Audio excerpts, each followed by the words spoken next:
zezinye iy'nkonzo nabanye aba-encourage isenze nje iy'nkonzo zethu sihlale silale nje imculo yahlukahlukene senze nje sibe nesikhathi esanele, enough time. Amen. Naloyo keze nje azosibusisa ngendlela uNkulunkulu amphathise ngakhona. Amen. Hallelujah. Kunevesi elitholakala encwadini yeBhayibheli, angisayikhumbuli kahle ukuthi yiphi, kodwa ithi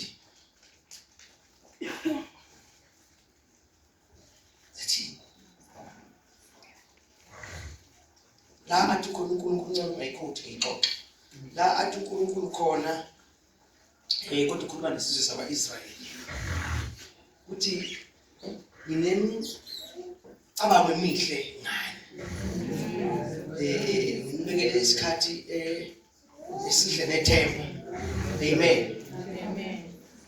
Ngakho-ke qhubeka kanje nempilo, ngiqinise nende nenze konke.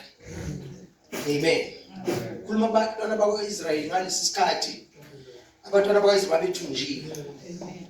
Manje uyabaduduza, uyabatshela ukuthi unemicabango emihle ngabo. Amen. Isikhathi esihle. Mhlawumbe ke siyivule uJeremiya chapter 29 verse 11 injalo. Konke ngiyayazi mos. Ayifuni idwayini. Ake siyifunde. Bantu bonke idwayini uma ngiyayazi. Yazi nje uyocabanga ukuthi awuyazi kanti uyayazi. Cela siyifunde.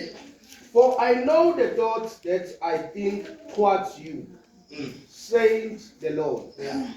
Thoughts of peace, ngicabanga ukuthula and not of evil, ungeseyobubi, to give you an expected end. to give you An expected end. expected end.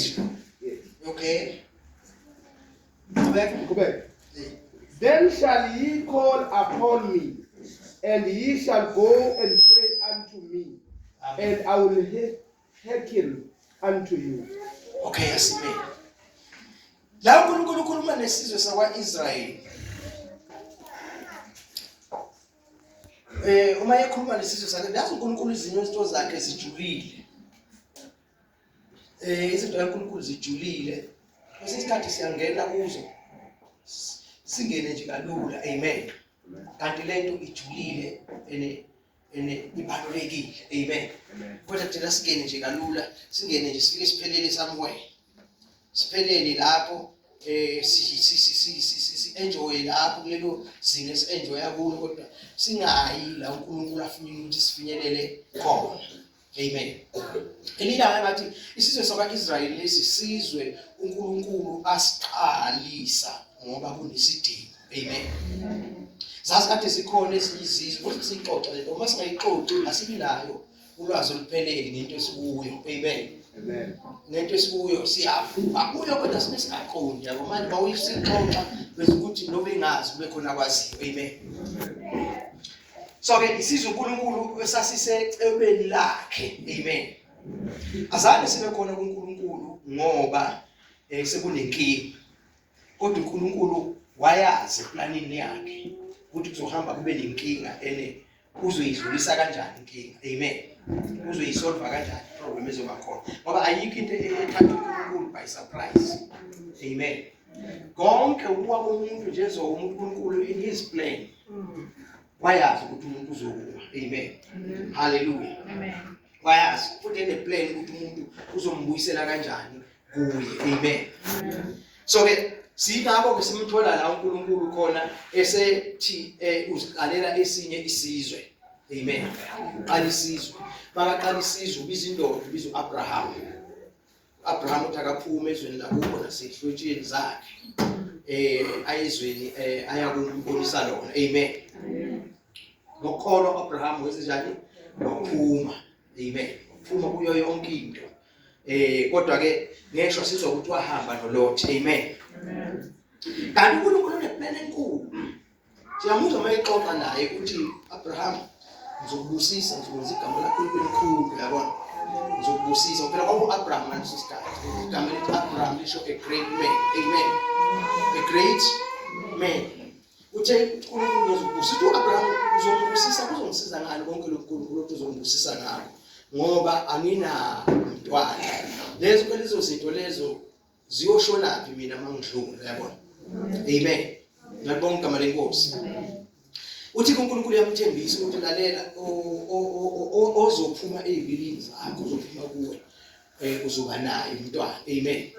Hallelujah. Yamthembisa ukuthi uzoba naye futhi uyagcina uthi wena uzoba ubaba wezizwe eziningi. Engela mntwana njalo. Uzoba ubaba wezizwe eziningi. Abesethi zonke izizwe zomhlaba zobusiswa kuwe. Amen. Hallelujah. Zonke izizwe seyaqala ke indaba. Mayisethi zonke izizwe zomhlaba zobusiswa kuwe. Amen. Khumbula ukuthi izizwe zonke bengasamazi uNkulunkulu. Izizwe zonke bese ziyidukele ziyiphilela ngendlela ezithanda ngayo. Ingakho sithola ku chapter 6 sithola uNkulunkulu siyasola ngathi uyasola ngokuthi umdaleleni umuntu. Kuze sezithi ke ngizokwehlisa uzamcolo. Naye lo uzamcolo kwakuyinto engazi bekhona. So makukhulunywa ngozamcolo echazwa kuthiwa imvula engakazi ibonakala. Yabona? Zikhona ezinye imvula zike zabakhona before. Yabona abantu ngoba sometimes sihamba ngokujwayela. Sihamba ngokujwayela, yabona into masujwayele noma sekuze into ezokusiza ngoba usujwayele. Uyithathe lulu ungayinaki. So labo bathatha ukujwayela ukuthi ayithi imvula siyijwayele. Enjani lo mvula? Futhi bambona uNoah lo ngathi lekhehla liyahlanya kancane. Liyahlanya impela lekhehla leli. Iphi imvula engana ivanele indaba zakithi. Njoba le ndaba zinkulu kangaka zakithi iphi lo futhi buka imithi yakithi ukuthi iphakeme kanganani. Thina siyokhuphuka sihlalele phezulu ayike imvula engani iziyofika le. Yabona? Ngoba always abantu banamathemba abo. Amen. Banamathemba awo abangafuni ukusuka kuwo, abafuna ukusuka kuwo noma uNkulunkulu esezobasusa ngoba ayibona ukuthi lezi zinto abazithembile yizona zinto kahle hle ezibabulalayo. Amen. Kuba zonke izinto esizithembayo, zonke izinto esiziphakamisayo ngaphandle kaNkulunkulu yizo futhi ezisibulalayo. Yingakho athi uMahubo 107 verse 8 ngathuma izwi la ngabaphilisa ngabakhulula emathuneni abo. Yabona? Ngathuma izwi lami ngabaphilisa ngabakhulula emathuneni abo. Mayithi bakhulula emathuneni abo ngesingisi lithi wathuma izwi lakhe and set them free from their destruction. Yabo? So lezi zinto abayithembayo yizona ezibadestroyayo. Yizona eziletha i-destruction empilweni zabo. Zonke izinto ezithenjwa abantu. Abanye baplantwa kuzo bashiywa kuzo bamiswa kuzo but yizo esifa ngazo. Amen. Now ke bantu bathemba amathemba abo.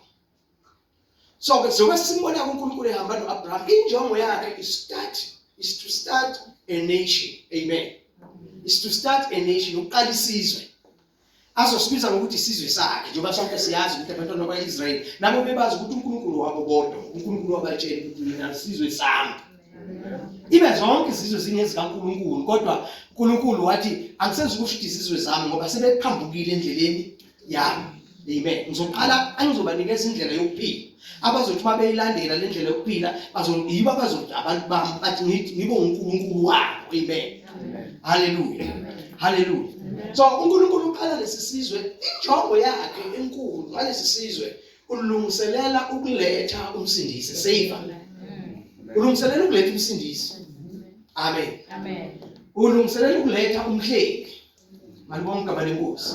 Lesi sizwe sasibalulekile ngoba kwakufanele kube khona isizwe okuzoza ngaso uJesu. Amen. Lo njalo othenjisiwe singakabikho. Kwathiwa inzalo yosifazane izochoboza ikhanda lenyoka. Amen. Hallelujah. Lapho kwakuthenjiswa ngoJesu kuthiwa uyinzalo yowesifazane. Sonke siyazi ukuthi akekho umuntu wesifazane onembewu noma onenzalo. Amen. Amen. Kodwa imbewu yomuntu wesilisa. Umuntu wesifazane ufana nensimo ofuna umuntu wesilisa afake kuyo imbewu nezabazalwane. Ingakho umntwana mayisekhona ubizwa ngesibongo sikababa. Ngoba uvela kubaba. Igama lenkosi malibonga. So uNkulunkulu wayefuna ke ukuqalisa lesi sizwe. Amen. So ke isizwe sakaIsrayeli ke sibalulekile kakhulu bazalwane. Ngoba uNkulunkulu into ayishoyo ngalesi sizwe uthi mina ngizonikeza imithetho ehlukile. Manje igcina le mithetho njoba isizwe sibusisekile. Njoba isizwe sinamandla, njoba isizwe sinqoba kwasana, njoba isizwe siphumelelayo.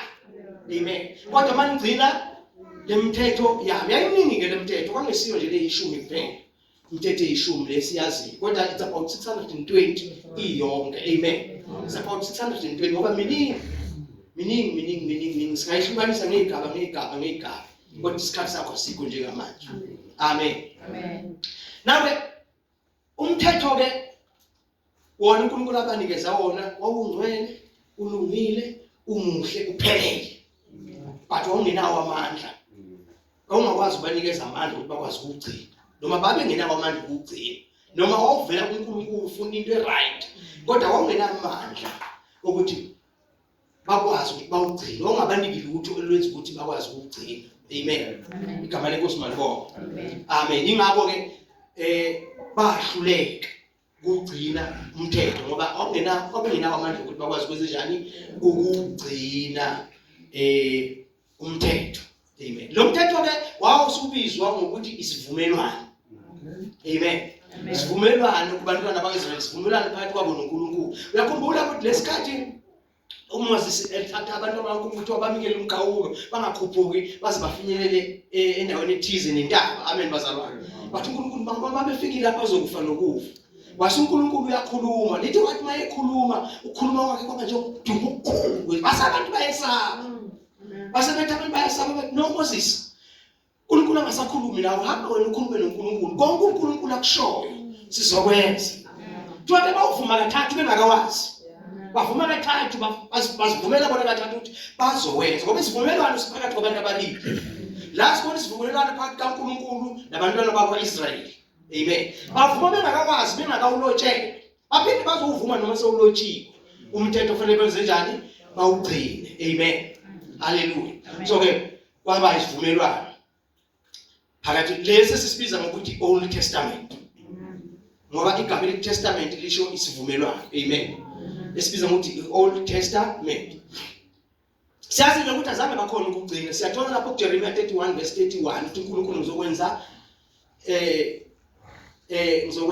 umthetho omusha phakathi kwabantu bami nabo, phakathi kwami noIsrayeli.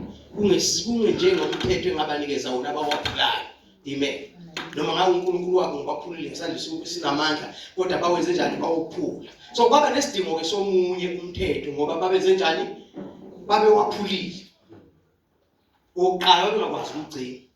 Ngoba ongayigcina mhlambe sithi 100 ugcine 99. Umuphula wodwa uzofa ngalowo wodwa. Akubalwa ukuthi uyigcinile 99. Ngoba umthetho mawuthi ufuna ugcine wonke. Umthetho uyadimanda ukuthi ugcine but awukwazi ukunika amandla ukuthi ugcine. And umthetho uyabeka ukuthi nokuhlula ukugcina ukuthi ukhandwe ngamanje. Sikufanele ufe. Amen. Hallelujah. So ke yingakho ke sithola sesile Bible eline New Testament eline Old Testament. Amen. Linabazalwane Old Testament ne New Testament. Ubigama le Testament lisho isivumelwano. Amen. But thina kithi kahle abezizwe ngaphandle kwabaIsrael asinaso isivumelwano esidala. Ngoba isivumelwano esidala iOld Testament yayibekwe uNkulunkulu nabantwana bakabani bakwaIsrael. Inkosi yomsamayibusisi. Amen. But ke amdlule kuko konke lapho la ngibheke khona bazogcina ngaqedi bengikupha nje ukuthi ube ne-information. Amen. So ke kubalulekile mangabe uyikholwa umntwana kaNkulunkulu uunderstand nesizwe sakwaIsrael. Amen. Ngoba okuningi esiyikho thina njengebandla. Amen. Sikufunda kahle uIsrael. Amen. Sifunda kahle usizwe sakwabani? SakwaIsrael. Angeke ukwazi ukunderstand ulazi kahle ubizo lwakho, ulazi kahle intando kaNkulunkulu ungayazi Old Testament. Amen. Ungazi nesizwe sakwaIsrael. Amen. Ngoba iBhayibheli kwenye indawo lithi uIsrael ongempela kusuka uIsrael wenyama, kodwa uIsrael ongempela uNkulunkulu yibandla. It's the church. Amen. Amen. Yibandla. Amen. So uNkulunkulu wayene-plan. I-plan kaNkulunkulu ngesizwe sakwaIsrael. I-plan yokuthi ufuna ukuthatha i-attention yezinye izizwe zonke ezikhona esingasamazi uNkulunkulu. Ukuthi mazibuka lesi sizwe athe esakhe esihamba ngokugcina imithetho yakhe. Amen. Uma sisibona lesizwe sisibona siyaphumelela sinamandla yonke into yayo ihamba kahle. bese beqala bezibuza ukuthi kanjani uNkulunkulu alesizwe bamfune lo uNkulunkulu ukuthi kanjani lo uNkulunkulu lesi onamandla ngani kusho lo lesizwe sinoNkulunkulu ohlukile bese bethola indlela yokuthi bamfune ukumazi bamqonde bekuthi ke makwenzeka ukuthi kube khona abafuna ukuthi bangene phansi kwalo uNkulunkulu bese bayafakwa ngokuthi bazogcina imithetho ethize bese bebizwa ngokuthi ama-proselyte. Amen. Hallelujah. Babizwa ukuthi ama-proselyte. Inkosi yonke samayibusisa. But injongo uNkulunkulu wayefuna ukuthi khanda isizwe esisodwa. Amen. Amen. Wayefuna ukukhanda isizwe esisodwa. Siqala ukuyibona lapha ya ku-Israyeli. Njengoba uIsrayeli fanele abe isizwe esikhazimulayo kulezi zizwe zifisa ukungena phansi kaIsrayeli. Ngoba uNkulunkulu ufuna ukwenza isizwe esisodwa esizokwazi indlela yakhe yokuphila, esizokwazi intando yakhe yokuphila lezo bazalwane.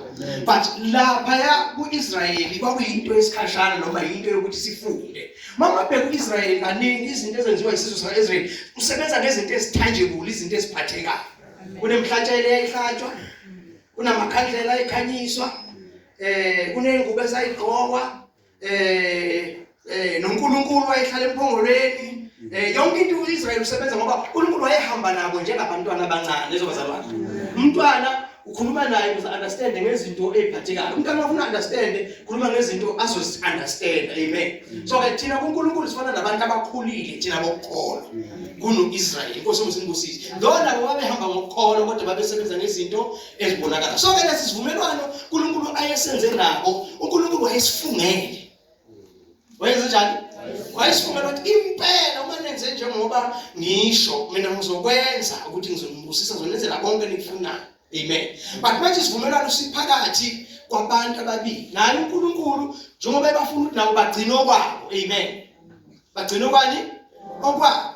So yilapho ke nathi njengebandla la silahleke khona abeni bazalwane.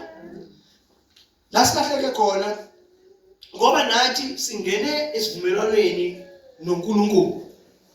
Isivumelwano esingene kuso noNkulunkulu isivumelwano esiqiniswe ngegazi kodwa hayi nembuzi lamathole this time. Negazi lika Jesu uqobo lwakhe lezo bazalwane. Amen. Kusho ngamanye amagama konke okukhulunywa yizwi likaNkulunkulu, okukhulunywa yizwi likaNkulunkulu, uJesu ufunge ngempilo yakhe ukuthi yena ngeke ahlale angakwenzi okwakhe kwelakhe side lezo bazalwane. Amen. So ke nathi kufanele sazi ukuthi uNkulunkulu naye unongxenye ayibheke kithi okufanele senze njani simenzele yona. Kusho umusa mayibusisa. But ngiyalala ngiyakhona ku verse 2. Uverse 2 uthi uverse 2 la sifunde khona ukuthi abantu abahamba ebumnyameni babona ukukhanya okukhulu. Abahleze ezweni lethunzi lokufa ukukhanya kuyabakhanyisela. Amen. Hallelujah. Hallelujah. So la uNkulunkulu wayesakhuluma nesizwe sikaIsrayeli ukuthi ekhuluma ngezinto ezisayo. Wayekhuluma nesizwe sokubani? SakwaIsrayeli ukuthi ekhuluma ngezinto ezinjani? Ezizayo. Amen. Ngoba wayekhuluma ngoJesu okhanya. Amen. ngoJesu oletha ini? Ukukhanya. Amen bazalwane. Ukuthi uma sefika uJesu abantu abaseyi ukuhamba kuphi? Ebumnyameni. Kodwa abantu bayohamba kuphi? Ekukhanyeni. Ikuphi lokukhanya okukhulunywa ngawo la? Okuyindlela yempilo yokuphila kwabantu uNkulunkulu afuna bephile ngayo. Amen. Hallelujah. Le ndlela eza ngokwezwi likaNkulunkulu. Amen bazalwane. Eza ngokwezwi likaNkulunkulu ngoba izwi likaNkulunkulu, izwi likaNkulunkulu lifika kumnyama empilweni yomuntu. Amen. Lifika kumnyama kodwa malifika lifika likhanyise. Akwazi ukubona la kungekho right khona abese uyalungisa. Amen. Amen. Ngoba bekumnyama wena mawuhlezi endaweni kumnyama. Endlini ungahlala nje kitchen kumnyama ukuhle ube nokuthula. Kungabi nankinga. But the day wakhanyisa uzoqala ubona amaphela ngaka. Kanti ukuthi kungaka kanti dust ingaka uyabona? Ngoba sekufike ini? Ukukhanya. Amen. So uJesu uza njengani? Njengokukhanya kwabantu. Amen. Njengokukhanya kwabantu. Uma ufunda encwadini kaJohane, John chapter 1, lithi ekuqaleni ulizwi wayekhona. WayenguNkulunkulu ekuNkulunkulu. Amen. konke khona kwavela ngaye ngaphandle kwakhe akho lutho oluvelileyo. Amen. Bese lithi ukuphila manje ukuphila kwabantu kwakukuye uLizwi. Amen. Kwakukuye ubani? Ukuphila kwabantu kwakukuye uLizwi. Amen. La sibona uJesu uJesu uphenduke izwi, ube yizwe enyameni. Amen. Bekazwa uNkulunkulu belivele likhona. Izwa uNkulunkulu belivele likhona. Azange liqale bakhona ngoba sekukhona uJesu. Ngoba silibonile nje lapha bakuMashaba elifunde kwakumnyama kuwudo phezukhodwa kumnyama emhlabeni. uNkulunkulu wathi let there be light, akube khona ukukhanya, bam kwakhanya. Anelithi iBhayibheli lapho ngaleso sikhathi lithi umoya kaNkulunkulu wayehle enyuka. He was there and God was there, but it was dark. Kwakumnyama. Amen. uNkulunkulu ekhona, umoya engcwele ekhona, kodwa kwaba njani? Kwaba mnyama. Amen. uNkulunkulu mayesekhuluma ngoba khona ini ukukhanya. So linjalo izwi laNkulunkulu malifika empilweni yomuntu ufika kumnyama, kunezinto zobumnyama. Kodwa malifika bese liyakhanyisa. Sibona ngani ukuthi likhanyisile? Sibona ngokuthi manje nezinto abehleli nazo ezenze khululekile, sifuna indawo manje sithele yokuzenza ngoba usekunokukhanya akwazi. Amen. Amen. Sekunokukhanya kanjani? Akwazi. Inkosi yomusa mayibusise. Amen. Hallelujah. Hallelujah. So ke izizwe zonke zazidukile, izizwe zonke zaziphambene necebo likaNkulunkulu. Engathi ke isikhathi esikuso namhlanje, amen bazalwane. Kuyisikhathi ufanele ukuthi thina understand lezo bazalwane. Understand ukuthi isikhathi sebandla. Amen. Njoba kuyisikhathi sebandla, isikhathi sabantu bokukhanya. iBhayibheli lithi nina niukhanya kwezwe. Amen. Nina niukhanya kwezwe. Amen. Hallelujah. Thina siukhanya kwezwe. Kushikamela amagama kunabantu abahleze esigayigayeni sobumnyama. Kunabantu abahleze ebumnyameni, but thina siukhanya kwezwe. Ukhanya kanjani na? Ngoba thina sazi izwi laNkulunkulu eliletha ukukhanya, eliletha indlela kaNkulunkulu empilweni zabantu. Amen. Hallelujah. Hallelujah. So siukhanya kwezwe. Kune expectation uNkulunkulu anayo ngathi. Amen. Hallelujah. Njengoba uNkulunkulu asisindisile, mawusindiswa wena ekhaya, usindiswa for a purpose ukuthi la ekhaya sekune light. Amen. Sekunokukhanya la ekhaya. Amen. Njengoba sekunokukhanya nje, sokuzoba nomuntu oshintsha indlela yokuphila. Yeah. Amen. But abantu bomnyama angeke bayabukele kalula, inkosi umusindisise. Ngoba bona bazi ubumnyama and ba embrace ubumnyama. Amen. But wena asilokhu phambi kwabo ufanele wazi ukuthi uphilela ukuthi ukukhanya baze bakubone ngoba uyilight. So wena okwakho kufanele ukwenze, kufanele ukuthi wena ungabi umuntu okhela isibani sifake phansi kwetafula. Amen. Kodwa uma okhela isibani sibeke kuphi? Phansi kwetafula. Amen. Usibeke phansi kwetafula. Ngoba yilapho njengebandla la sisele khona. Sisela lapho njengebandla ukuthi oyini umsebenzi wethu? Umsebenzi wethu ungukuthi sikhanyisela abantu abasebumnyameni. Namhlanje ukhona abantu abasebumnyameni, baphakamisa ubumnyama ukuthi thina sikhona ubumnyama sisuke ekhanyeni. Namhlanje sisiphila esikhathini la bonke abantu khona izwi kaNkulunkulu belilifaya benenzizwe, bemkhapha uNkulunkulu besho yonke into abayithandayo ngayo. Bathi thina sikhona ukuthi lo uNkulunkulu ngoba besemnyameni bekusho ngendlela okusho ngayo, baqala ukumbona kithi kukhanye nakubo. Amen bazalwane. Kukhanye empilweni zabo. But angeke vele kwenzeke lo, angeke kwenzeke sisiyisibane esifihliwe, siyisibane esifakwe phansi kwetafula. Angeke kwenzeke sinamakholwa akholwayo ahleze ekukhanyeni kodwa ubumnyama ngaphandle wayi umnyameni aletha ukukhanya. Ngamanye amagama siyibandla elingakaqali ukuyenza intando kaNkulunkulu. Igama lenkosi malibonke. Amen. Hallelujah. Amen. Ake sifunde uIsaiah chapter 61 sibone lobumnyama. No, 60 verse 1. Asambeni masinyane basaba.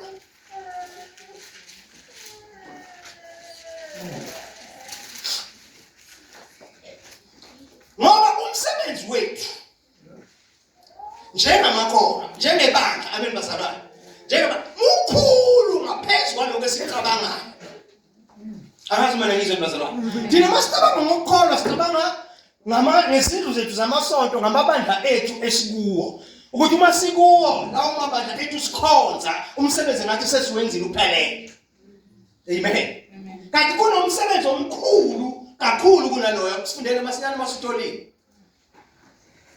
Arise, shine, for thy light is come. Arise and shine, for thy light has come. That khuluma lebandla. God is speaking to the church. Amen bazalwane. Hallelujah. Because incwadi kaIsaiah yona ngokwayo iBhayibheli. Amen. Ngoba ina 66 chapters. Bible ina 66 books. And incwadi kaIsaiah moqala uyifunde eqaleni khuluma ngoyedwa bese yamshiyo yedwa seyikhuluma ngalabo. Sesibaningi manje. Kodwa labo bajike babe hoyedwa lezo bazalwane. Amen. Labo bajike babe hoyedwa. Amen. Ngamanye amagama masisakhuluma ngalo likhuluma ngoJesu. Amen. Likhuluma ngoJesu ewukhaya, likhuluma ngoJesu ewumhlengi, likhuluma ngoJesu ewuMesiya, likhuluma ngoJesu eyimpendulo yakho konke. But uJesu uze for the reason yokuthi uze as a seed njengembewu. Uze ukuthi afe anqwathi. Mayengcwatshwa avuke, mayevuka akasavuki yedwa. Amen. Usavuka nebandla mina nawe masikholwa kuye ekufeni kwakhe ngenxa yezono zethu siba idalwa ezintsha sidlule ekufeni singene kuphi ekuphileni. Amen. So njengoba sesingene ekuphileni bese siyathatha umuntu namunye abese unikwa iposition yakhe ngoba uyilunga emzimbeni. Amen. Hallelujah. Abese lithi iBhayibheli uKristu uJesu uyinhloko kodwa umzimba uKristu uJesu uyinhloko kodwa umzimba unguKristu umzimba uyibandla. Amen. Hallelujah. Now inhloko ke njoba nawe unayo noma phela singasho ukuthi inhloko kumuntu sithi inhloko enkomeni noma esibulandini wena nekhanda le kodwa siyazi ukuthi inhloko ngithi njengoba bula ama decision athathwe kubela ekhanda ukuthi ngiyavuka ngiyageza ngiyahamba ngiyesontweni thatha idecision ukuthi ngiyesontweni kwase ukuthi izitho zonke ezinye ezisemzimbeni ezikhona zenza sure ukuthi lento icabangayo iphumelele. Lento icabangayo isenjani? Ayiphumelele. Noma ungathanda ukuthi ukuze sontweni kodwa mawuvuka umzimba ungavumi uvuka inyawo engavumi unyathe uvuma izitho zomzimba ezingavumi ukwenza awuzukwazi ukuphumelelisa lento ifisayo ukuyenza noma uyicabangile engqondweni yakho. Amen. Kunjalo ke ngebandla uJesu yena obethe the whole plan nezibazalwane as inhloko the whole plan ise uyiphethe uJesu but ukuze ayiphumelelise yonke plan kubiza emzimbeni oyibandla. Umzimba wethu oyithi ngoba umuntu uyisitho emzimbeni kaNkulunkulu okuyibandla lezo bazalwane. Njengoba ulana nje unezitho zomzimba asike singafanishile. Naleso sinomsebenzi waso ukuze umzimba wakho uphelelise konke. Amen. Amen. Hallelujah.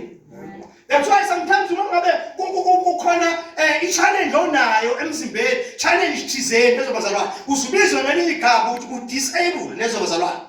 Ngoba u-expecteke ukuthi izitho zakho azisebenze zonke. Amen. But thina njengebandla umuntu nomuntu njengesitho silezi izitho esifuna ukuzihlalela. Esikhona emzimbeni oyibandla kaNkulunkulu okuyibandla kodwa asifanishini.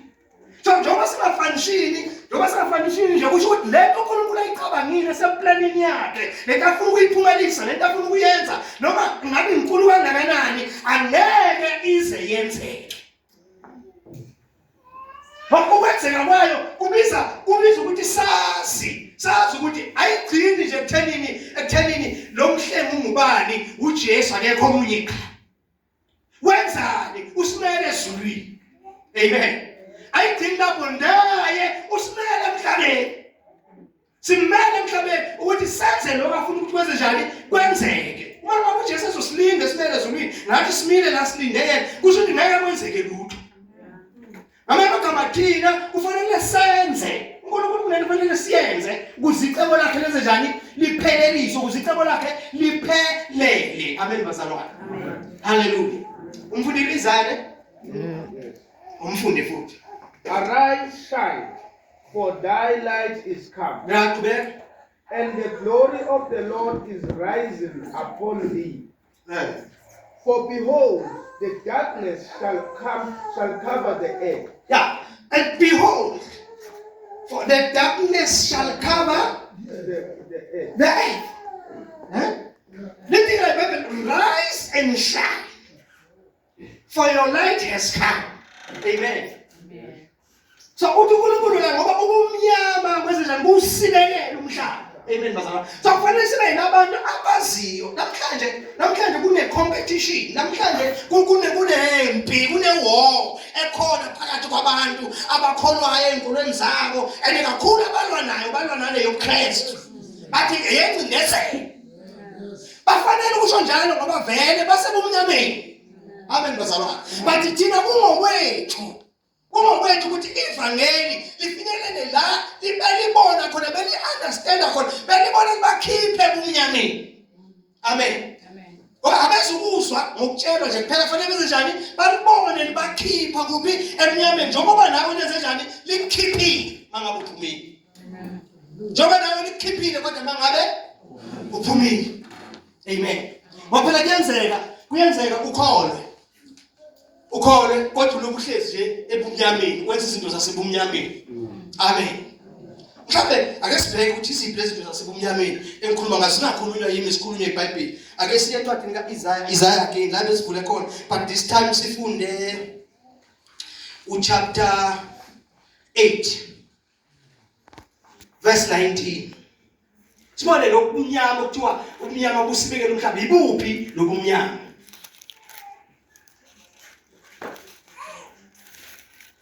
Let's verse 19. When someone tells you to consult mediums and spirits who whisper and mutter, should not a people inquire of their God? Lapho bethi kini funani kwabanamadlozi kubathakathi ababetha imilozi banyenyeze. Pho abantu abayikufuna uNkulunkulu wabo yini? Kuyiwe kwabafileyo nabaphilayo na? Amen. Siyayifunda bazalwane. Siyayifunda. Bakukho lapha abaphethe amaBhayibheli esiNgisi. La ngiphethe iBhayibheli ngiphethe NIV. Kunesihloko lapha sithi the darkness turns to light. Siphila ikhathini where the darkness has been turned to light. Siphila ikhathini la ubumnyama sebenziwa khona ini ukhanya. Siphila ikhathini la abantu bobumnyama ibona abashumayelayo manje. Amakholwa awaphuma ebumnyameni. Ayokhanya ebumnyameni. Amakholwa agijima endlini zamasonto. La khona endlini zamasonto bona bonke bethi basekukhanyeni bakhanyisela abantu. Ngoba umnyama nabi ngaphandle. Amen. Hallelujah. Angiphinde ngifunde futhi la. Verse 19 ne? Uthi lapho bethi kini funani kwabanamadlozi nakubathakathi ababetha imilozi banyenyeze. Pho abantu abayikufuna uNkulunkulu wabo yini? Kuyiwe kwabafileyo ngabaphilayo na? Umbuzo lo. Amen. Hallelujah. Malibonke igama lenkosi. Noma mhlawumbe yimi ngedwa engilalelayo noma ngizwe ukuthi uNkulunkulu wayekhona, kufika uNkulunkulu ngoba sifika nabantu ifika noNkulunkulu wabo obuye ufike nabelungu. Amen. Ufike nobani? Abeze neBhayibheli eliyincindezelo. Ngoba befuna ukuthatha into zethu thina abantu abamnyama. Namhlanje people are calling people bababuyisele emuva ebumnyameni. Amen. Asibangisani ke nabo asilwi nabo. Futhi asikwazi ukuthi sikhompyutha nobumnyama. Kodwa umsebenzi wethu ukukhompyutha nobumnyama ukuthi thina kumele masingene kubumnyama singene phakathi kwabo ubumnyama. Ngoba masingena phakathi kobumnyama, ubumnyama buzobaleka. Ubumnyama buzokwenza njani? uNkulunkulu azange abususa ubumnyama. Kodwa wathi akube khona ukukhanya. Ukukhanya kwaba khona. Wathi yakwahlukanisa. Wahlukanisa ubumnyama bababodwa nokukhanya babanjani? Bababodwa. Amen. Hallelujah. So nathi fanele sakwazi ukuthi sinjani bazalwane sahlukaniseke njengokukhanya. Singabi umdibi munye nobumnyama nezo bazalwane. Kodwa sibe singabonakala ukuthi thina siyini? Siwukukhanya. Inkosi yami singibusisa. Amen. Mayibonge igama lenkosi. So umsebenzi webandla mawungaya lapha ngaphandle kulela bhodi lapha ngaphandle lithi kuneverse elibhaliwe lapha lithi leli ivangeli lombuso liyakushunyayelwa ezizweni zonke andukuba kufike kuphela andukuba kufike ini kuphela liyoshunyayela ezizweni zonke andukuba kufike kuphela. Amen. Ezizweni ngamanye amagama lento siyiphethe sintwela endlini. Lento siyiphethe siphethe into yezizwe zonke ngoba uNkulunkulu ufuna izizwe zonke ukuzidla zibe phansi kwesizwe sakhe okuyibani. Akazomanezwe nibazalwane. Injongo enkulu kaNkulunkulu ukuthi thina njengebandla umsebenzi wethu usemningi ukuhamba umhlaba wonke siriche izizwe zonke. Umsebenzi wethu thina sikuthi bangakhona on Sunday. Phakathi neviki asikwazi ukuhambisa umyalezo. Phakathi neviki asikwazi ukwenza umsebenzi. Kusho ngamanye amagama siyabantu abayihlalele abangamlalelanga uNkulunkulu. Kulo bafuna ukuthi sikwenze. Mawufunda iBhayibheli encwadini kaMateyu chapter 28. Amen. Amen. Lithi abafundi baya lapho uJesu ayebayelele ukuthi uzohlangana nabo khona. Amen. Wayesethi kubo uphiwe yena amandla onke emhlabeni nasezulwini. Uphiwe amandla onke kuphi emhlabeni nasezulwini. Wayesethi bafundi bakhe hambani. Yenza njani? Hambani. Mawuyikhona ubizelwanga ukuhlala kodwa ubizelwa ukuhamba. Asihlale endlini zamasonto. Ngoba masihleza endlini zamasonto sijabulela ukuthi siyakhonza endlini zamasonto. Siyabantu abangathembekile kuNkulunkulu singabantu abangenzi into esibizelwe yona. Amen. Uthi hambani niye esizweni zonke. Ngiyathanda sivule Matthew chapter 28. Angeke size bazalwane ukuthi njengoba sizofunda la sifunda ukuze sazi ngathi. To know about us and to know about God's purpose about us. Icebo laNkulunkulu liyini ngathi? Funda ngesitori. And Jesus came and spake unto them, saying, All power is given unto me in heaven and in earth. Yeah. Verse 18. Yeah. 19. Go ye therefore and teach all nations, baptizing them in the name of the Father. Go ye therefore. Amen. This is a command. This is an instruction. Go ye therefore. And do what? And teach all nations, And teach all nations. baptizing them in the name of the Father. Baptizing them in the name of the Father, the Son, and the Holy Spirit. Amen. Baptize them. Amen. Hallelujah. Hallelujah. Umsebenzi wethu yiloyo akusiyo uzohlala la siyadumisa kumnandi ayipheleli lapho le. Lapho sidumisela ukuthi uNkulunkulu asembathe. Sidumisela ukuthi uNkulunkulu ahlale nathi, ahambe nathi. Sidumisela ukuthi masingena phakathi kobumnyama, ubumnyama baleke. Ukhona lekhathi lezi mina bangiqala ukusindiswa. Mawuqala ukusindiswa nje uqala ukuzwa lento ikudla lento. Mungena phakathi kwabazali ungakamukeli. Kodwa uphakathi kwabo ungawamukeli. Kube bathi ungathola ithuba masinyane loconfessa. Loconfessa mase uzwele ukuthi ngathi mina angimukelekile kule ndawo. Kwi environment vele engingabelong kuye. Ngiyenzani ukuze nami ngibelong kule environment? Amen. Ngoba ubusuku ungene kuphi? Ungene phakathi kwabantu bokukhanya. So akuhlaleki phakathi kwabo nawe until uzuthole lento ebenze babe nalokukhanya. Nawe bese uqala ukenjoya phakathi kwabo. Abo ungene phakathi kwabo mayehlabelela nje usibone wedwa isoni la endlini. Uzahlulela wena, bungahlulela umuntu, bungatshela omunye umuntu, buzibona wena ukuthi angibelongi la. Something must happen with nami ngithole lento yalabantu. And besiyithola ngoba abantu baleso sikhathi bebengayithuli ukufakaza. Bebengathuli ukufakaza, bebengathuli ukumemezela ngoJesu. Kodwa namhlanje sihlezi endlini zamasonto kube ngazuthi esontweni ukuphumelela kwebandla, iphumelela ngoba lakhe indle enkulu, iphumelela ngoba le instrument enhle, iphumelela ngoba nje kunjani njani. Konke lokho uNkulunkulu akusho nithi.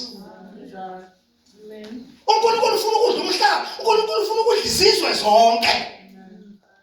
It's unfortunate bazalwane ukuthi ukuphuma kwethu akuselula. Amen bazalwane. Akuselula. So njengoba kunelula kudinga isibindi ngoba kukhona abaphumile ngaphambi kwethu.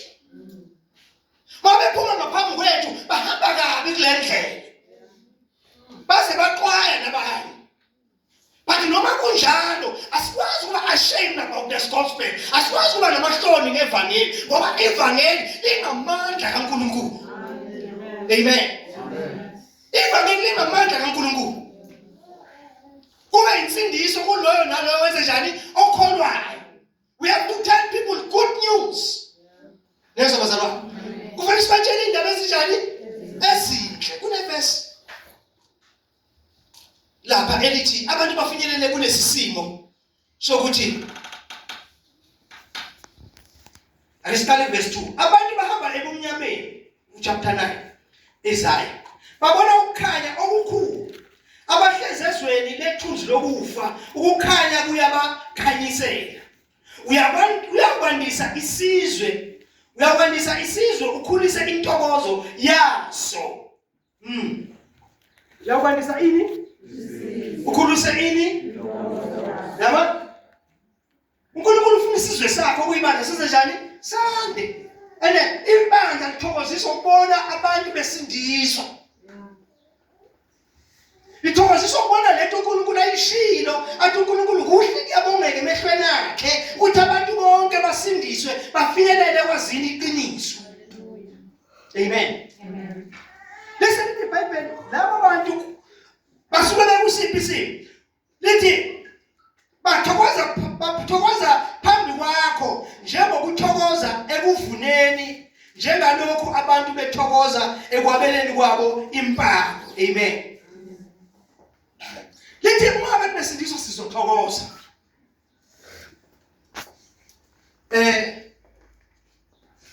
sithokoze ekuvuneni ngoba kune harvest uNkulunkulu ayibhekile yemphefumulo. Amen. Kufanele sithokozise ukuthi abantu bayasindiswa. Abantu bayafinyelela ekulazini iqiniso. Amen. Sithokoze njengabantu bethokoza kuphi ekuvuneni. Njengabantu behlukanisa impango. Uyabona abantu behlukanisa impango. Ake ngichaze impango. Makuthiwa iphumile iyona. Mayifika ilwa ishaya izitha zayo zibaleke. Kusale izinto abanazo bayahlukaniselana impango le. Bahlukaniselana izinto ezikhona ezisele. Lithi njengabantu behlukaniselana impango. Nathi kufanele sithokoze njalo njengebandla. Sithi abantu sibabona besindiswa left and right. Abanye bengena kuleli bandla, abanye bengena kuleli, abanye bangena faith mission, abanye bangena lapha, abanye akuzukwenzeka lokho. Mangabe sinamafurniture asebandleni. Asiwa amafurniture kodwa siyizitho eziphilayo. Siyidina zinamoya eziphilayo. Into ephilayo ke ibonakala ngokuthi iyaphila ngokuthi khona ekwenzayo iphumelele ukukwenza. Amen. Hallelujah. uNkulunkulu ubheke kithi ngathi ukuthi ufuna ukudla umhlaba. Ivangeli akusilona elesizwe sithile kodwa ivangeli elesizwe zonke. UmRussia, umZulu, umXhosa, uMpedi, uMsuthu yini. Amen. That's why masizevangeli asizi nemkhubana yangakithi. Ngoba akusile lesizwe sithile. Kungathi ngakini manigqoka ngendlela ethize. Bese ithatha lento uzoyilethe ebandleni. Uyibandla indawo yezizwe zonke. Ngeke ufika abelungu labakhumulisa amabhruku. Ngoba nabo babizelwe kulesizwe siyibandla. Amen. Kusho ukuthi bakunjalo thina ngesikwazi ukukhonza amakhola abelungu ngoba sibuka izulu.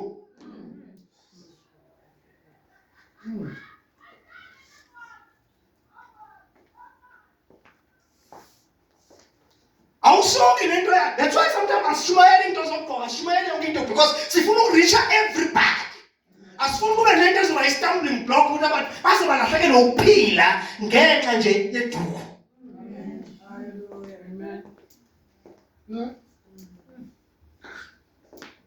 Andekani ungasashumayela kanjalo ukutshengisa ukuthi awuqondi ivangeli ukuthi into yezizwe zonke, into yomhlaba le. Zonke izizwe so masizofaka imigoqo yesizwe sithize kusho ukuthi siyabandlulula ukuthi khona bangafanele ukungena. Kuyenzeka ivangeli balifika bona abapostoli bathi awusindisiwe kahle, yazi iyabona sinamukela uJesu kodwa nisindisiwe kahle maningasokwani. Ngoba kwakusiko labo ukuthi bona fanele benze njani basoke. Uyasukuma umunye phakathi kwabapostoli uyabarebuke ukuthi into ehlule ijoke elisizima ehlule nina sekuzonika abantu. Nina nibe nilehlulile. Abantu kumzama ukwenza njani? Uzama ukukhipha imikhuba yezizwe. Asizi nemikhuba yezizwe. Silandela iscripture, silandela izwi kaNkulunkulu ukuthi lithini. Sishumayela izwi kaNkulunkulu. Ngoba izwi kaNkulunkulu yilo eliletha elight ukukhanya.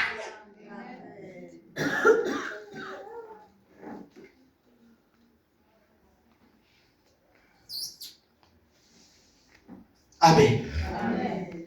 Yabona futhi yahlupha uma usindisele endaweni eyodwa wahlala endaweni eyodwa. Yahlupha uma usindisele endaweni eyodwa wahlala endaweni eyodwa. Wazi umkhuba wakuleyo ndawo. Because ucabanga ukuthi ivali iphelele ngoba kwenziwa lo mkhuba eyenziwa kuleyo ndawo. Akukho wrong. Ibandla bali ingqubela lona ukuthi thina naligqoka ibhruku, thina nabe babusa ukumise ngathi uNkulunkulu. Amen. Wonke umthetho sisimisela wona thina uNkulunkulu uyaphasisa. Amen. But singathi uNkulunkulu uyawufuna. Asisho ukuthi mina la angibafuni abantu abafake ingubo ezinde ekhula phansi. Ngingathi uNkulunkulu ungabafuni. Amen. Nizama njalo ukusho izinto ezenza ukuthi ivangeli lingayi phambili. Nezinto ezenza ukuthi abantu bangezi phakathi kwethu. Amen. Amen. Nesenza ukuthi abantu izinto basidistance bahlale lapha ekudeni. Amen. Because sikhohlwa ukuthi liyini ivangeli. Yini ivangeli kanti? Yini kanti ivangeli? Ivangeli nje indaba yokukaJesu lethe esiphambeleni wafa, wambele wavuka kwa. Ukholwa lapho you are saved. Usindisiwe. Amen. Lalela ngitshela, ukusindiswa akushiyo ukuthi mawuzosindiswa, uJesu ngathi vumani izono zenu zosindiswa. Kodwa iBhayibheli lithi yabongela uJesu. Angithi lithi asifundeni masinyane baseRoma chapter 10. Sifundeni masinyane baseRoma chapter 10. Ukuthi umuntu usindiswa kanjani. Kodwa nokuthi umuntu esekhona ebandleni bese yafundiswa ukuthi ke sawusindisiwe bandla. Njengoba usindisiwe sekwenzeka u1 no2 no3 empilweni yakho. Ukusuka manje ke njengomntwana omncane kuhanjwa kanje. Njengoba siyafundiswa ke manje ukuthi akuhanjwa kanjalo, kuhanjwa kanjani? Kanje. Awusiyo umsebenzi wakho njengomzalwane uhamba utshela abantu kuhanjwa kanjani. Ukhona umoya umsebenzi wakhe. To teach you. Nina basindiswa siswe ngekhathi zephemo. Ikhathi zakho zabani? Ayishaya abantu bayivithize iphemo. Bayishaya bayivithize iphemo, bayishaya bayivithize. Uthajika kwaphema bona. Abasayi ukuthi bathi umoya ngcwele uthenge iphemo uNkulunkulu akayifuni iphemo. Uma sebambulelekile abasayi ukuthi abantwana bazalwane siyaxolisa siyikhulumelo kwethu. Umoya ngcwele uzokhuluma nawe personal. Mayida ngilifuna ibhluke ukushilo. ungalifaka. Hallelujah. Lalela umoya ingcwele. Oh Jesus. Kuthi uthini? Awuzumlalela phela uzokusiza futhi le nto akutsheleyo. Uyena uzokusiza ukuthi ukwazi ukuyi-overpower. Ukwazi ukuyihlula. Amen. Asibeke umthetho. uNkulunkulu wasusa emthethweni wasinikeza umusa. iBhayibheli lithi umthetho wafika noMose. Kodwa umusa neqiniso kwafika ngoJesu. Umusa neqiniso. Sisindiswa ngomusa. Asindiswa ngamandla ethu. Amen. Insindiso ayinjena. Ayinjengokuthi ufika uthela imoto upetrol uyithele mase igcwele petrol bese ungaphandle iphusha ukuthi ihambe. Uyifaka upetrol ungenishaya ikhiye ihambele imoto. Endleleni khona umuntu uthi mayisindiswa ayeke konke namhlanje. Khona umuntu uthi mayisindiswa ahambe eqathana kancane. Akusuwena vele umsindisayo. uNkulunkulu omsindisayo. Umoya ogcwele futhi omsizayo. Amen. Hallelujah. Wena uma ukumfundisizwe umoya ogcwele usebenzisa izwi analo umuntu kumsiza. Umoya ogcwele wasebenzisa izwi uNkulunkulu alikhulumile kulethu ukhaya. Wayekhona ukuthi ukukhanya kungekho. Wakhulumisa uNkulunkulu umoya ogcwele wathatha izwi walenza iqiniso. Amen. Hallelujah. uJesu wakhulunyiswa ngengilosi kuMariya uzokhulela nakuJoseph. Makhulunywa wakhona uMariya. Umoya ogcwele wasibekeliswa. Waseyazala uJesu waba inyama akhulunyiswa.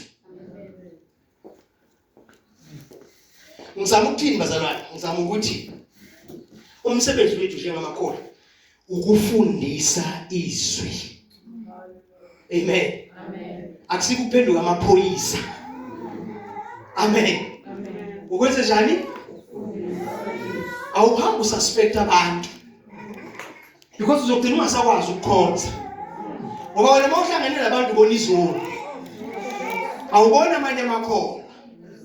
Umuntu wayewavuma ukuthi uJesu wafa, wamukela wafa ngenxa yezono zakhe. Uthi uNkulunkulu usindisile. Wena uzothini? Uzothini ke wena? Bani kufanele simlalele? Uwe noma uNkulunkulu. Amen. Ukuthi umuntu wenzani? Akungekho lento uyambonisa kahle, umthandazele. Amen. But umreject. Umhlaba umfaphonselele ngaphandle. La esontweni kusegarage. Kusese workshop. La kulungiswa khona abantu. Mamhlaba nomfolo la kusa ngaphandle khona izinto.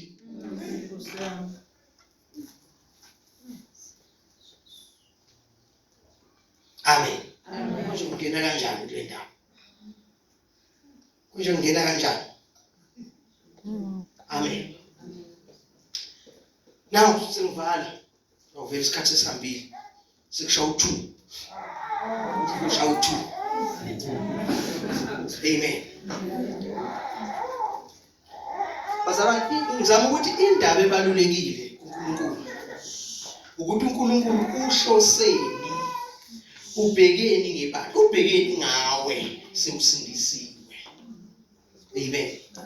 Ufunani kuwe yini into ayijongile lezi bazalwane ukuba ukusindiswa bekuyinto ephelele ukuthi seyiphelele sekwenzeke konke mase usindisiwe ngozusindiswa bese uNkulunkulu yakuthatha ezulwini.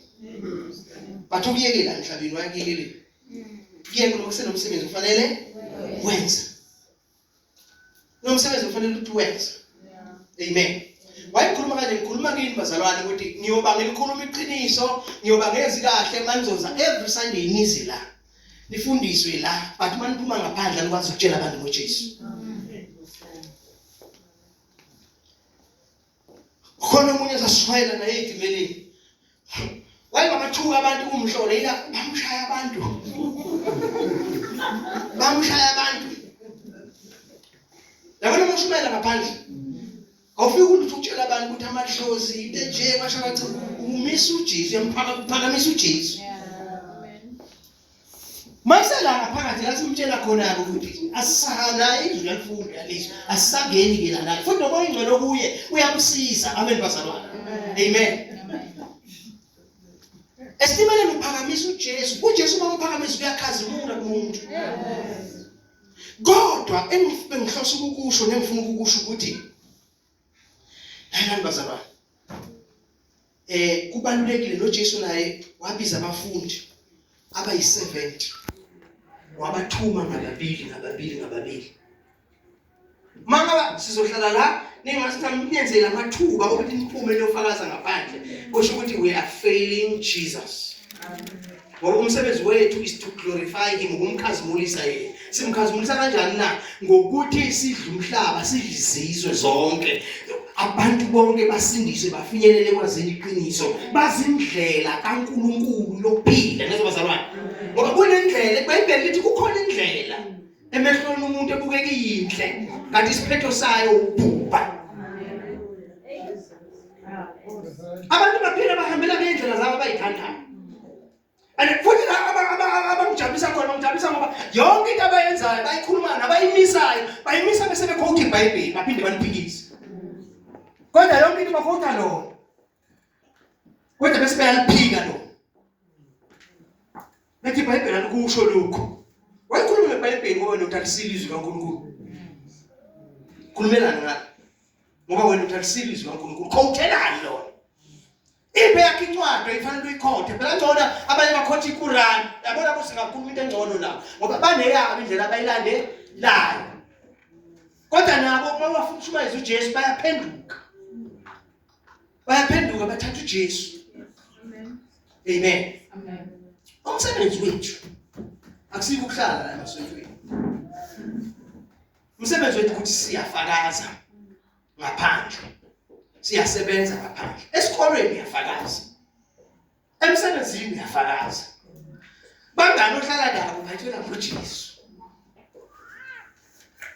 uyazi ukuthi abantu babatshela ngezwi kaNkulunkulu batshela ngoJesu uma behleli nawe abakhulumi noma yini noma bexoxa nabayikhetha izinto abayikhulumayo because khona ukukhanya bakubonile kuwe amen abakhulumi noma yini bakhuzana bodwa bathi awukwazi ukukhuluma kanje kukhuluma khema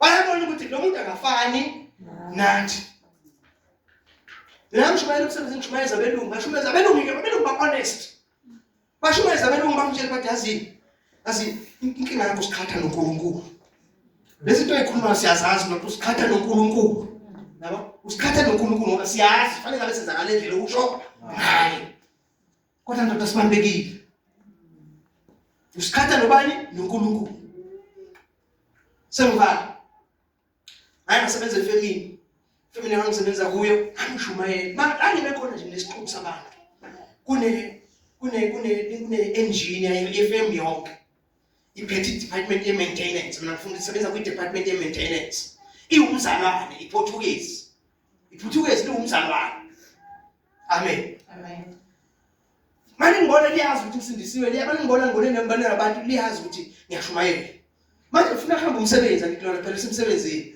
esekiba bathi umthe so kuphendula abangaki lapha ngithi hayi phela umuntu aphendula kodwa bayaphendula egcine ngosuku wathi ngimlalela awunikeze esinye isikhundla sekususa mina manje la sengiyokufaka isitoro uzoba ustorman uzama ukungibalekisa abantu bagcina bengasasebenzi bese ngibalekisa abantu sengistorman ngorder izinto ngikhiphela abantu izinto abazozifuna ngenza yonke into okuphelile ngiya-order ngiyabhakisha ngendlela e-right ngenza yonke lento yabona yonke into ekhona yonke into ekhona lokudlala isitoro kwakunye kodwa yimkonyeziwa yimi bebesuka le ngaphandle bazoma kanje emnyango wami bathi yebo ke siyabhubha lapha ngaphandle yasomlungu sibulele wasusa wena la siyabhubha lapha ngaphandle mina ngishumayeza umuntu ayedwa umshumayeza ngize ngikhala inyembezi labo bantu engibashumayeza mhlawumbe baphethe amabandla abakhulu amabandla because ngingeke reach abantu abaningi mina but ngamreach umuntu ozoreach abantu abaningi ngingamreach umuntu oyedwa ozoreacha abantu abaningi amen that's why ushumayela ngathi ushumayela estadium noma ushumayeza abantu abawu2 ushumayela ukhiphe konke ofanele ukhiphe ngaleso sikhathi ungagodli lutho azokhuluma kubo ukuthi uNkulunkulu ufuna utshaleni kubo. Amen. So bengisho nje bafethu ukuthi khona ungangiphethe kahle. Ongangiphethe kahle ukuthi angiboni ukuthi umsebenzi kaNkulunkulu uzokwenzeka. Mangabe sijabulela ukuba la emasontweni. Singabi nazo inhlelo zokuthi we reach people outside. Si reach abantu ngaphandle. And isibindi ne-experience asebandleni ithola ngaphandle. Ukuthi uzoshumayela ebandleni wenze yonke into ebandleni, experience uyithola ngaphandle. Khona izinto ozishumayela ngaphandle. Uthi masubuya sosebandleni bese ukuthi asingamshumayela ihlathi. Kodwa basinda abantu ngoba wawumele uNkulunkulu. Bese uthola experience lapho ukwazi ukufundisa ebandleni ukuthi ibandla fundiswa kanjani. Amen. Awujahe ebandleni. Akufakazela umuntu uwina abantu noma babili noma bathathu. And kahle hle basuwina abantu abawu4 ibandla liqalile. Wawina abantu abawu4 ibandla liqalile. Wawina umuntu oyedwa ibandla liqalile. Phela kuba kuthiwa kwangayi kanjalo ngabe akudala sayeka. Akudala sayeka. Ngingashumayeza abantu abangekho. Abangekho kungena abantu baku3 la. Kona la baku3 kona la nishumayele bamukele nenze yonke into ngishumayele wafanelise sebehamba ngenze yonke into.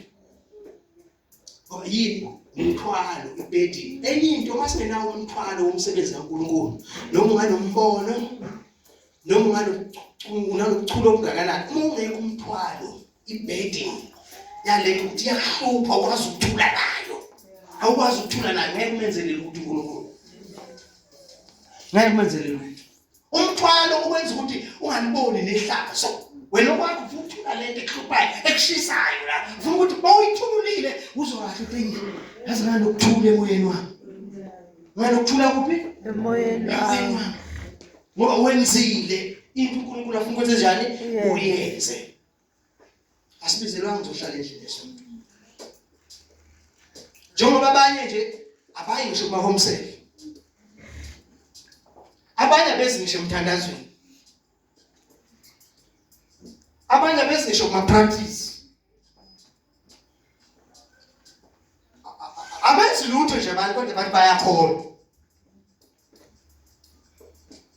kodwa abantu banjani bayakholwa uzibuze nje wena ukuthi makubizwe iprayer sebandleni ubakhona yini every Friday siyathandaza khona abangayihluphi khona batshelwa njalo ukuthi kune home cell abayihluphi ukuya ku home cell ayisekho ku-earring na home cell yala imlazi home cell ikhona nayo manje and ngibonile izamawala ngoba iya invite because home cell noma ingakhona mayina invite kimi state kimi ifile ngoba kusho ukuthi mfana abantu abeza la esontweni imphume niyile emakhaya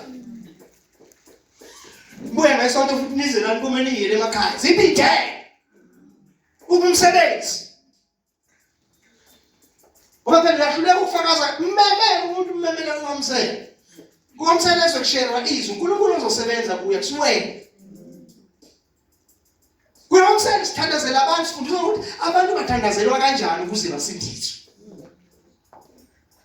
because kunendlela abantu bathandazela ngayo ukuze benze njani basindiswe yonke into iyathandazelwa ukuze ivuthwe ibe lento uNkulunkulu ayifunayo i-altar call uzoshumayela qeda ukushumayela kunesikhathi angeke ukushumayela ngizwe ukuthi the sermon is powerful ngizwe altar call ungaphenduki umuntu bese altar call ungaphenduki umuntu ngaze ngahamba ngahlala phansi ngakhuluma noNkulunkulu uNkulunkulu ngizokushumayela abantu bangaphenduki angikwazi ukuphendula abantu kodwa mina ngishumayile waye abantu bangaphenduki ngamtshela uNkulunkulu mangizoshumayela ngidinga ukuthi ake ngicimeze ngicimeze sizokhetha uJesu cha ibiza nje ubhekile amanzi ubhekile nje ukhetha uJesu ubhekile akwenziwa yini ukuthi umukele uJesu ukuthi uNkulunkulu bathi kuyathandazelwa njengoba umseli ithandazelwa ukusindiswa komuntu kuyathandazelwa mawuzamuntu nomfana nomuntu yomsiza mbona ukuthi khona lapho umsizwa khona awukwazi kuye ungamthandazela ngoba kusuwena kahle umsizayo wena uyi-instrument nje usizwa moya engcwele. Amen. Ufuna ukubhekisa abantu abama-leader. Amen. Nabantu abama-leader nabantu abashumayela. Gcineni ngoshumayela. Uma nje sihlangana le ushumayela umfakazi ugcineni. Fakazela umuntu. Gcineni. Yini evimbayo? Yini evimbayo? Athi sestation ngilila ngeGoli. Safike khona ngingakasindiswa kodwa ushumayela. Ushumayela kodwa ngingakasindiswa. Angibhema iCravin A. Masela station. Kaya ngisebenza ukwazi ngiyithengela. Keep it 20 yami, keep it 38. Futhi kwakune competition ukuthi ubhema bhayimuni. Abantu babebhema consolate, abantu bebhema roadmans, abanye bebhema umills, abanye bebhema stabilisate, abanye bebhema downhill, abanye bebhema bani. Nama keep it 38 yami. Ngathi ngifaka nje mfowethu. Ngathi enze ngifaka lo ngisho ufana ungalwazi. Ekuthi yena ngathi ngiyofaka umlonyeni, bathi abanye bafana, yazi ugwaye ukufanele. Bathi yazi ufana nomunye umfundisi wangapha ngakithi kwaNongoma. Wena ufana nomunye umfundisi wangapha ngakithi kwaNongoma yazi. Njengoba besho kanje, I've got a burning heart yokushumayela, but I'm shumayela ngithi ugwaye. Ngizoshumayela ngithini bantu bazongibona ngibhema. Angisashumayela ngisayenza ufana ngabe ngiyayenza. Ngangoma ngalelo la ngathi kusukela namhlanje ngawubeka la ngathi bawuthanda yakawuthathe madoda. Yanike nabuye naphinda nangibona ngibhekwayi. Awuyeka. So lesiqala, lesibili, lesithathu mangidla msuthi. Ngiphuza amanzi, lokho nesikhalo ngasazi ukuthi esaya. Ngathi cha ngibhema uthenga ngizawuthatha. Kwaphela 7 days, thoko suku lesi7 ngawuthatha. Ngathi ngiyofaka ufuna unqaba umphimbo ngolahla phakathi no more. Ugcina ngalelo la. Till today. It was 1995. 1995 ngahlukana nawo till today. Angeke umenzele lutho uNkulunkulu usenezinto ozaziyo ziba yi-hindrance zizo zikuvimbayo. Ukuthi awukwazi phela uma uNkulunkulu khona ba. Uyakutshela uNkulunkulu ukuthi wasathe sibalisithi na engathi ngawe yiclean kuqala. Usizo wena ungafanele ukuthi uyiclean kuqala. Amen. Hallelujah. Lokho ke kuyakusiza ngoba kukwenza ukuthi ukwazi ukubheka impilo yakho. Ukuthi ungahambi nempilo isinomuntu kanjani. Kuyakusiza ngoba kukutshela ukuthi silungisa indaba yakho noJesu. Lungisa indaba yakho nobani? noJesu. Amen. Khona abanye abahlabelelayo. Bakungena abantu abaphila nabo bangamangala. Hawu no. Hayi. Bathi kumnandi nabo basivalelekile. Kanti uma ungaba free lento uzokwazi ukuyenza lapha eShashalazini. Ayinamandla izowenza umsebenzi. Amen. But uvinjwa ukuthi kunezinto owaziyo ukuthi angikwazi ukuphumela kuphi obala ngoba abantu bayangazi. Ngamanye amagama kusho ukuthini lokho? Kusho ukuthi impilo nempilo ayiphilayo. Lizokuvimba ukuthi ungenzele uNkulunkulu umsebenzi. Amen.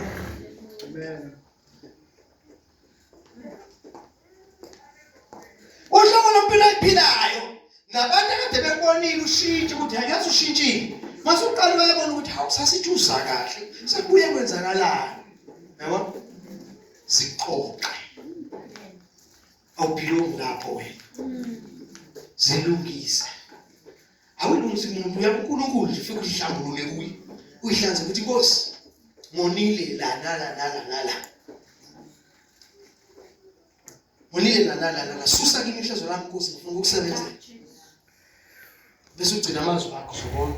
Phuma ngaso leso sikhathi. Umfazi waseSamaria azama bathi ukuthi ake ngivumisa nozamqala wahamba nje wathi andizobona umuntu omtshele konke. Azama bathi ake ngiqala ngiphendula ngirepente kuqala. No, wathi mayisazwile ngoJesu wakholwa uye wagijima washona kwivillage yakubo wathi wozani imbona umuntu omtshele konke. Abantu azame bathi abantu wena ongcole kanje wena ukuthi nokuthi bathi lo ethi khona ubona umuntu omtshele konke hayi besiyobona. Bathi abantu asizwana ngawe nje kodwa ngathi sesiyibonele. Sesenze njani? Yabona iBhayibheli malithi athi umpostoli anginamahloni ngivangile ngamandla kaNkulunkulu. uNkulunkulu kwazi ukusebenzisa isidaba enri. Sishumayela izwi siDebele ukhala abantu. Bakhala inyembezi. Kodwa bamona umuntu okhulumayo ayazi kunomuntu ongene kulesidaba asuyena okhulumayo. Kunomuntu ongenela. Akakwenza sitimeleni. Sitimeleni uNkulunkulu ubeka imessage. Noma ngithi ngisuku washo umuntu odaki. Washo the same message. Kwaguqa abantu ecoaching sitimeleni, baguqa abantu basarenda. Ngoba uNkulunkulu akashodi ngabantu. Mawona wena ubuhlezi kunezinto ayibeke ungazenzi uzovusa abantu. Mawona ungafuna ukukhuluma uNkulunkulu uzovusa amatshe. uNkulunkulu ukhuluma nami mbongo. Uthola umusa uNkulunkulu ayebeke kuwe lento ukuthi hambisa le lento iphethe ukuphila kwakho, iphethe isibusiso sakho, iphethe yonke into yakho. La msebenzi kaNkulunkulu ayikho into engekho. La emsebenzini kaNkulunkulu ayikho into engekho. Asilokho ufaithful emsebenzini kaNkulunkulu, uNkulunkulu uzosiveza kuwe ethembekile. Wenze njani?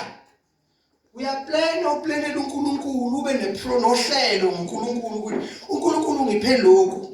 Ngizolwenza njani inhlelo zokuthi ngiyokuthola iplatform yokwenza lokho. Uma uyakwenza lokho, masufika lapha kusuwena ovelayo kuvela lo uNkulunkulu omplanele. Lesikhathi ukuplanela uNkulunkulu ngale ecela ukuplanela wena. Kuthi konke ngamenzelani? Ngingamenzelani usibani? Ngingamenzelani usibani? Abanye ke bathi uNkulunkulu esebenzele bagcinile esontweni. Bagcinile kuphi? Awusazwa nje ukuthi khona ngabakhonza khona ubagcinile. Amen. Mina ngiyamazi uNkulunkulu uyenzelana. uNkulunkulu uyenzelana. Siyabonga bazalwane egameni kaJesu.